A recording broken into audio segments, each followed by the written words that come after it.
Hello, my name is Denise Juarez, and this is my presentation on flipped classrooms.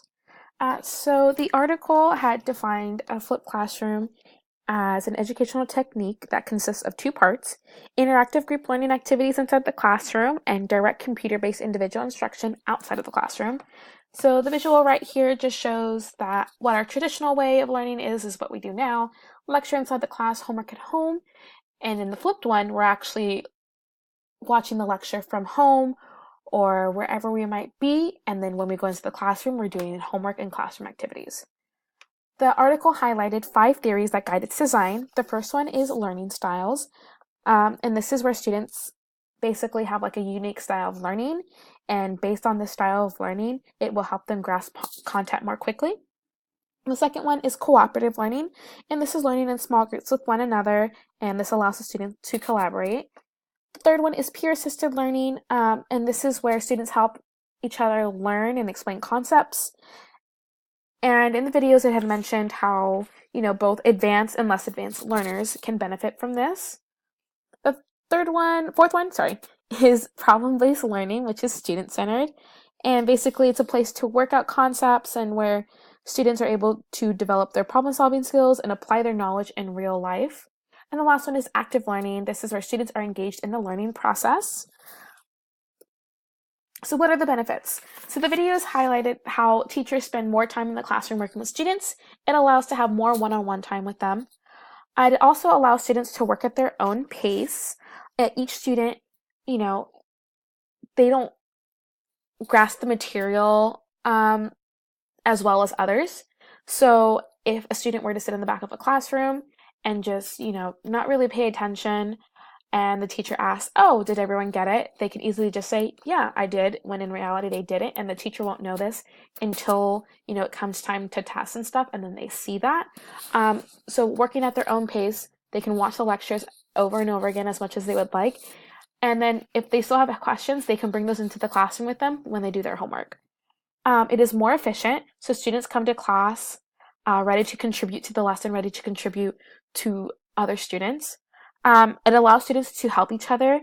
They collaborate, they talk things out rather than just working at home alone. And if they get stuck, parents can't really help them because some parents don't know calculus.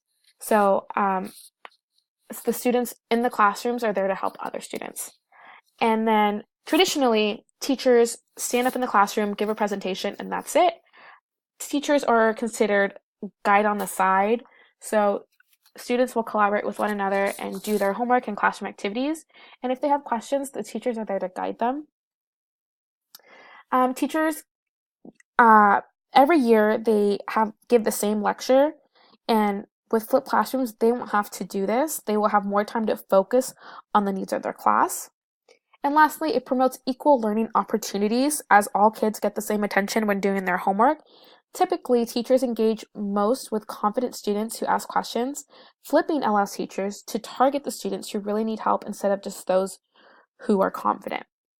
So my reactions.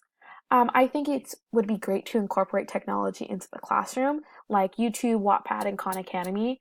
These are all very beneficial websites where students can learn more and thrive and get more material out of what one teacher can squeeze into a 50-minute class or lecture. And I understand that flipping a classroom from a traditional classroom might be hard and a little time consuming, but I think it will benefit everybody: the advanced learners, the less advanced learners, the ELL students. And a big issue is students who don't have access. So how can a student who doesn't have a computer at home or a mobile device that they can look this up on, be able to participate in a flipped classroom? Like the videos had mentioned, they had given those students extra time in the media labs, and there's always a way to be fixed. They can borrow a laptop or a tablet that the school has if it's readily available to them. Or they can also, take the time to do that, right before class as well. Overall, I think it's a good model to follow. There is obviously a lot of room for improvement, but it will help the students thrive within the classrooms and outside.